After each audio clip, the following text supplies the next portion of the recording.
नमस्कार दोस्तों, आज के इस वीडियो में आज हम जानने की कोशिश करेंगे किस प्रकार से रिलायंस का जो शेयर है वो आखिरकार क्यों घट रहा है, उसके पीछे के कारण को जानने की कोशिश करेंगे। World of discipline investor channel में आपका स्वागत है और इस कारण को ढूंढने की हम कोशिश करते हैं।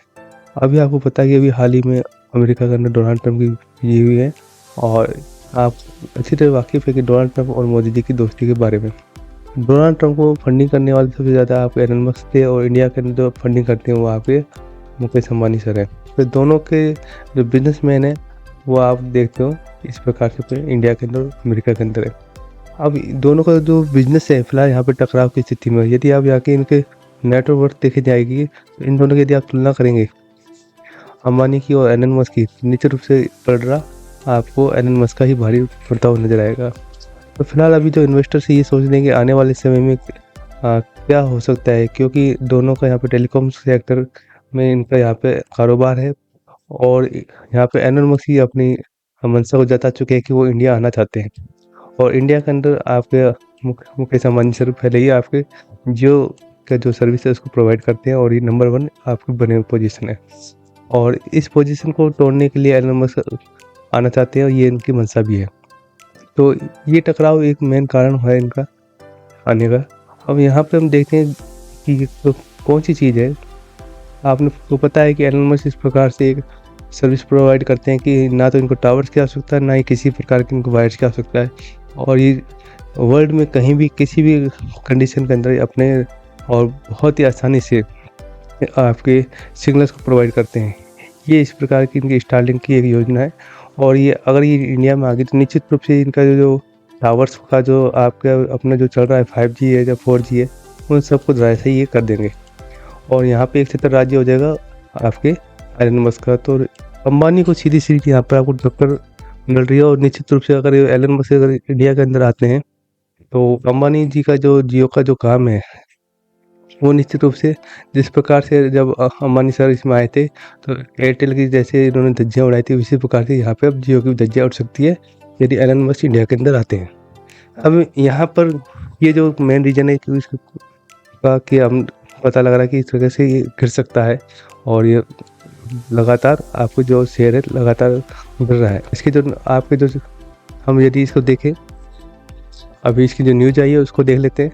न्यूज़ में भी यदि आप देखोगे यहाँ पर आपको देखिए फर्स्ट आ रहा है कि RIL यानी Reliance industrial limited lobbies for India satellite spectrum acquisition in class with Starlink. तो यहाँ पे इन दोनों के बीच में रिलायंस इंडस्ट्रियल लिमिटेड और स्टारलिंक के बीच में थोड़ा सा यहाँ पे तनाव है और मुकेश अंबानी सर के इन्होंने अभी प्रेस में अभी हाल ही आज की डेट में इन्होंने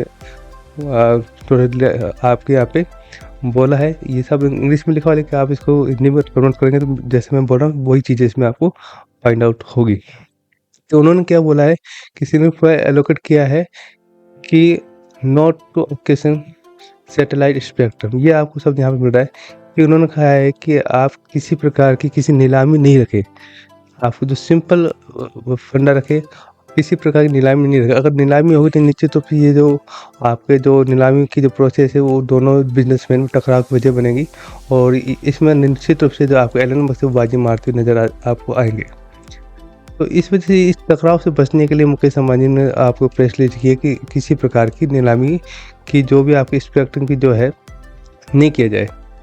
यहाँ पे देखो ये बात देखो, अभी इंडिया के जो आपको मिनिस्टर थे टेलीकॉम मिनिस्टर थे ज्योतिरादित्य सिंधिया ने, उन्होंने भी पिछले मंथ में अभी आपको बताया था कि वो चाहते हैं कि एक्विजिशन रखा जाए, लेकिन वो किस रखेंगे या नहीं रखेंगे, वो स्पेक्ट्रम नीलामी करेंगे नहीं करेंगे, इस पर भी उन्होंने पूरी तरह से कोई बात नहीं बोली है। और एलन मस्क ने देखो Elon Musk has express interest, यहाँ पे उन्होंने इंटरेस्ट दिखाया आपको मैंने पहले बताया था कि एलन मस्क चाहते हैं कि वो लॉन्चिंग करना चाहते हैं इंडिया के अंदर निश्चित रूप से। और अफ्रीका और आपके केन्या देश में वो फिलहाल आ चुके हैं और केन्या देश में लगभग अभी आप इस देश की अगर न्यूज़ पढ़ोगे तो बहुत ही सस्ता उन्होंने आपके वहाँ पे नेटवर्क प्रोवाइड किया है। यहाँ पे ये बहुत सस्ता भी आसानी से उपलब्ध करा सकते हैं क्योंकि इन्हें किसी प्रकार के टावर्स की, किसी प्रकार के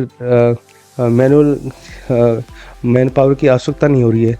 तो इनका यहाँ पे काफ़ी मतलब और पहले से ही इनके पास बहुत अच्छी वो आपके सैटेलाइट बहुत बड़ी संख्या में इनके पास पहले से ही है, तो इनको ज़्यादा कुछ करने की आवश्यकता नहीं है। बहुत ही आसानी से इंडियन मार्केट में अपने पैर फंसा सकते हैं क्योंकि पहले से ही इनके पास मैन्युफैक्चर मैं पूरा इनके पास पूरी व्यवस्था पहले से हो चुकी है।